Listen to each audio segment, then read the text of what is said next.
Emmanuel Macron est prévu de se rendre mardi dans le Vercors pour rendre hommage à ce maquis, considéré comme l'incarnation d'une France indissociable de la République, qui a été attaquée il y a exactement 80 ans par la milice française, suivie d'une offensive finale des troupes allemandes. Le chef de l'État doit se rendre à Vassieux-en-Vercors, un petit village de la montagne drômoise entièrement détruit durant la Seconde Guerre mondiale, lors d'une nouvelle étape de son cycle mémoriel pour marquer le 80e anniversaire de la Libération. Il s'est déjà rendu au début du mois sur le plateau des Glières, autre maquis décimé, et à la maison d'Isieux, où des enfants juifs furent raflés par la Gestapo. L'apogée des commémorations aura lieu en juin en Normandie, en souvenir du débarquement allié. À Vassieux-en-Vercors, la cérémonie en 2 temps aura lieu à partir de 15 h, d'abord à la nécropole de la Résistance puis devant le martyrologe, un bas-relief recensant les noms des victimes sur la place principale, où le président prononcera un discours. Elle est doublement inédite. Emmanuel Macron sera en effet le premier président de la République à y prononcer un hommage. Charles de Gaulle n'y avait fait qu'une halte rapide en 1963, rappelle l'Élysée, tandis que Nicolas Sarkozy s'était rendu en 2009 dans le village voisin de la Chapelle-en-Vercors.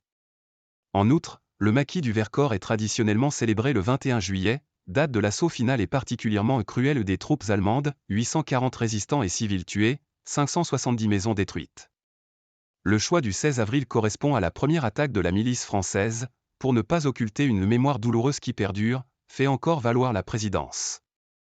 Il faut aussi parler de cette époque où les Français ne s'aimaient pas entre eux, plaide un proche du président, tandis qu'un autre assume de prendre l'histoire en bloc. Faire mémoire, c'est montrer aussi toutes les zones grises, explique-t-il à l'AFP. Formé dès l'invasion de la zone libre par les nazis en novembre 1942, ce maquis d'abord composé de réfractaires au service du travail obligatoire, mis en place par Vichy au profit de l'occupant, compta jusqu'à 4000 hommes, dont une cinquantaine de tirailleurs sénégalais et une trentaine de lycéens polonais, a rappelé un conseiller présidentiel à des journalistes.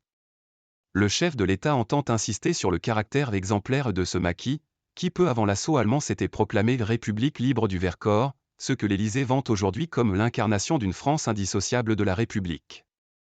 En juillet 1944, il fut le théâtre d'intenses combats contre la résistance, jusqu'au retrait des troupes allemandes le 12 août.